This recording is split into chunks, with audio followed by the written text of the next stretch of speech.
Headley 2.0. The story continues.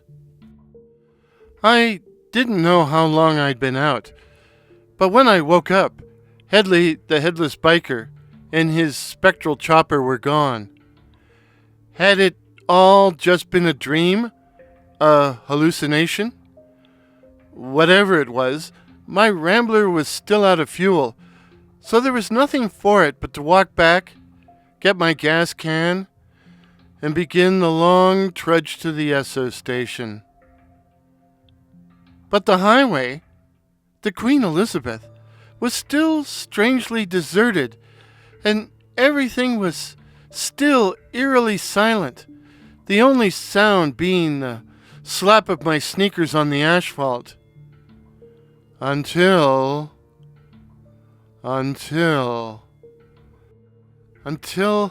I once again heard the sound of an approaching motorcycle. Headley? Headley?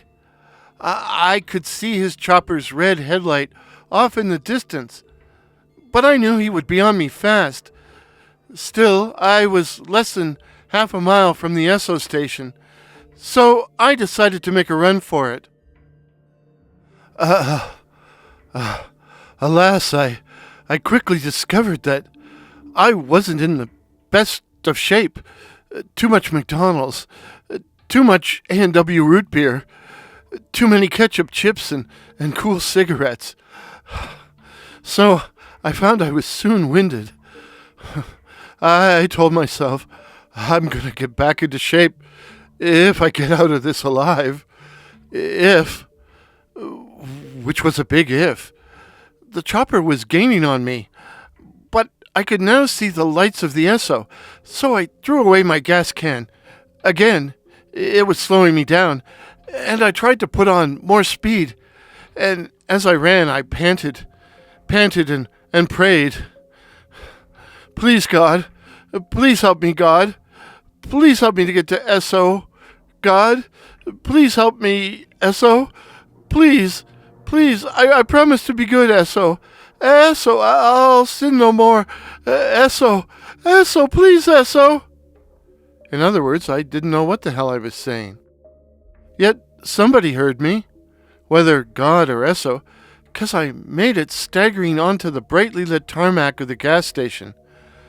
I figured I was safe in the light, and I was right, as the chopper had vanished, but Headley's decapitated head bobbed and weaved like a night floater in the shadows at the very fringe of the illumination. And that's when I made another big mistake. I got cocky. I began taunting Headley.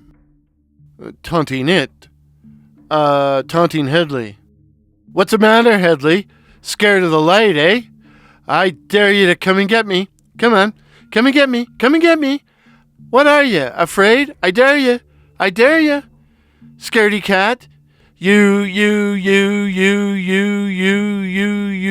big, ugly head. You.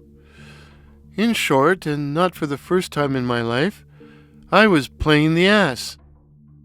Now, when I was a kid in grade school, I read in a library book, The Thing at the Foot of the Bed by Maria Leach, that if you asked a ghost a question, they had to answer truthfully.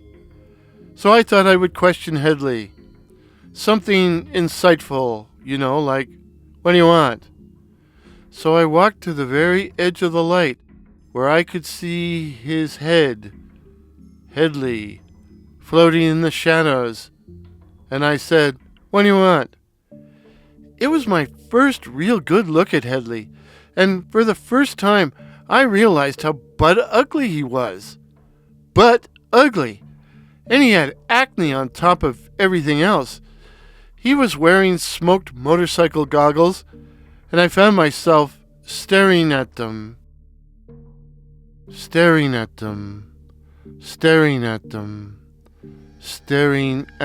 intently.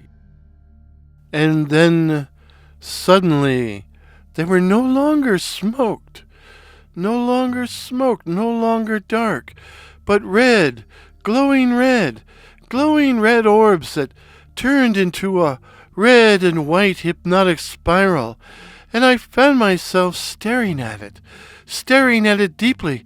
I couldn't turn my head away. Headley's head and his hypnotic eyes. Hypnotic eyes began to float away backward, back into the darkness, back up the service road, and I followed. I was compelled to follow.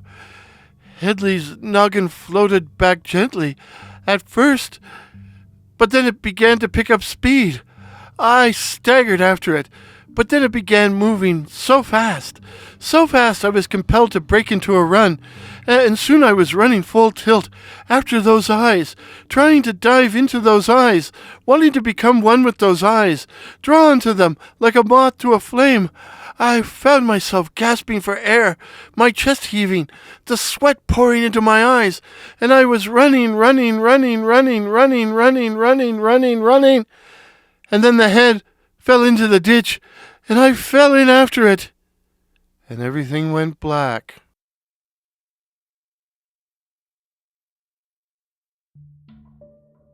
It was just starting to get light when I woke up, lying at the bottom of the wet ditch. A powder blue Volkswagen Beetle was idling on the road. I recognized it. It was my buddy Peter's ride. He was standing over me, looking very concerned. "Are you okay?" he said. It seems that when I wasn't home by 3 a.m., my folks called all my friends, who began searching for me. They found my car, but of me there was no sign at all, till Peter spotted me lying in the ditch by a "speed limit 50" sign. "Where's Headley?" I croaked. "Headley? You saw Headley?" Peter said in surprise. I don't know if he believed me or not, but he listened to my story, and when I had finished he muttered, "Well, that figures." "What?" "Do you know where you are?" The North Service Road?" I said in confusion. "This is where Headley got his head cut off.